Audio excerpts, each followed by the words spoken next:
LCR श्रेणी परिपथ में धारा के आयाम I0 की चालक बल की आवृत्ति ओमेगा पर निर्भरता का विश्लेषण यहाँ हम करते हैं। इसके लिए एलसीआर श्रेणी परिपथ की प्रतिबाधा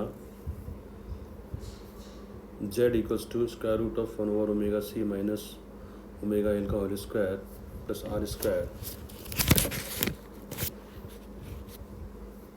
धारा आयाम के अध्ययन के लिए नगण्य प्रतिरोध की स्थिति में तीन विशिष्ट स्थितियों के लिए ओमेगा पर निर्भरता का विश्लेषण यहाँ पर हम करते हैं।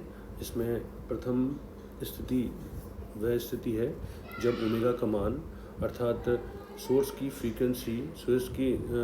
जो फ्रीक्वेंसी है उसका मान उसकी नेचुरल फ्रीक्वेंसी से के सापेक्ष बहुत कम है, जिसे हम न्यून चालित स्थिति भी कहते हैं।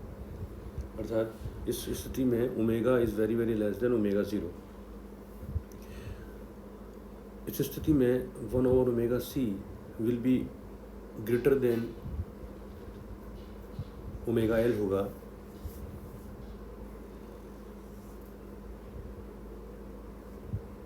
ओमेगा यहाँ पर फ्रीक्वेंसी ऑफ सोर्स है and omega 0 natural frequency of circuit है।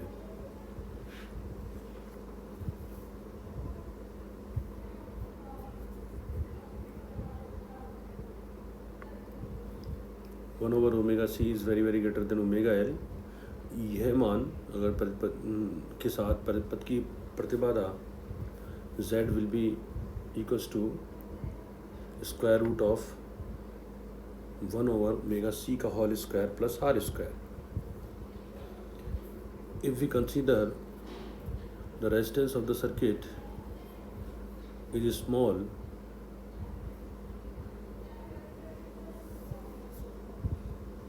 if R assumed to be small or negligible, in that case the impedance of the circuit will now approximately equals to 1 over omega C। अतः इस impedance के साथ circuit में प्रवाहित होने वाली धारा का आयाम I0 जिसका मान I0 equals to E0 over Z के द्वारा दिया जाता है।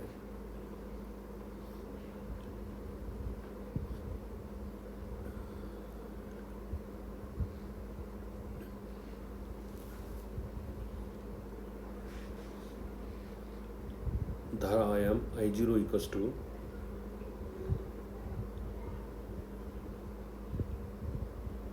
E0 divided by 1 over omega C। ये Z का मान है, अर्थात I0 equals to E0 omega C। यह न्यून चालित स्थिति में परिपथ में प्रवाहित होने वाली धारा का आयाम का मान है। यहाँ भी I0 is proportional to omega. दूसरे केस में जिसे हम क्रांतिक चालित आवृत्ति स्थिति कहते हैं, यह स्थिति तब प्राप्त होती है जब सोर्स की फ्रीक्वेंसी और सर्किट की नेचुरल फ्रीक्वेंसी दोनों का मान बराबर होता है, अर्थात ओमेगा बराबर ओमेगा 0। इस स्थिति में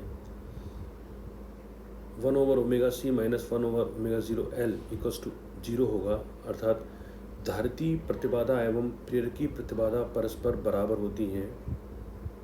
अतः परिपथ की कुल प्रतिबाधा न्यूनतम होगी।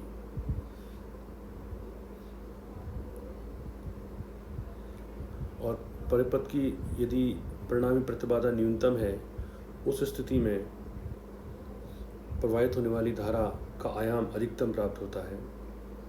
जब Z या R इक्वल्स टू न्यूनतम होगा, उस स्थिति में परिपथ में प्रवाहित होने वाली धारा का आयाम I0 which is equals to E0 divided by Z। Z is यहाँ पर Z का मान जो मिनिमम है, देयरफॉर E0 ओवर R, और ये जो मान प्राप्त होगा ये धारा के आयाम का अधिकतम मान होगा, जिसे हम I0 मैक्सिमम से रिप्रेजेंट कर रहे हैं। स्पष्ट है कि क्रांतिक चालित आवृत्ति पर धारा आयाम प्रयुक्त प्रतिरोध R के मान के व्युत्क्रमानुपाती होता है, अर्थात प्रतिरोध का मान शून्य होने पर धारा आयाम का मान अनंत हो सकता है। यह स्थिति श्रेणी अनुनाद की स्थिति कहलाती है।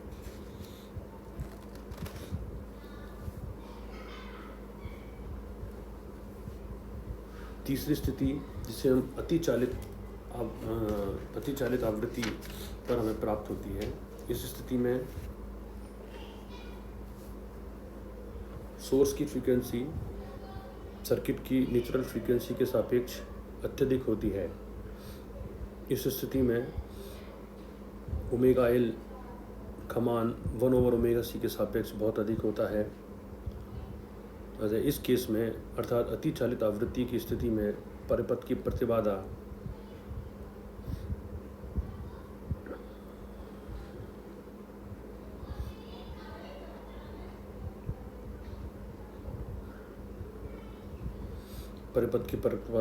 Z will be equals to square root of omega L का whole square plus R square.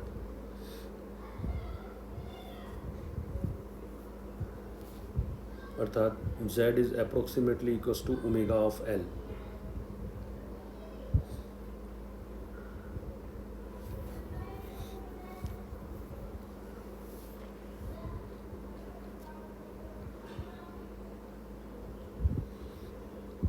इस अवस्था में परिपथ प्रेरणिक प्रकृति का होगा। अतः परिपथ में प्रवाहित धारा का मान, परिपथ में प्रवाहित धारा के आयाम का मान I0 इक्वल्स टू E0/ओमेगा-L।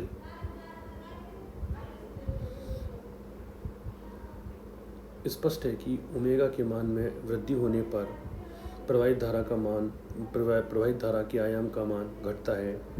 यहाँ प्रदर्शित चित्र में धारा आयाम का ओमेगा के साथ परिवर्तन को दर्शाया गया है।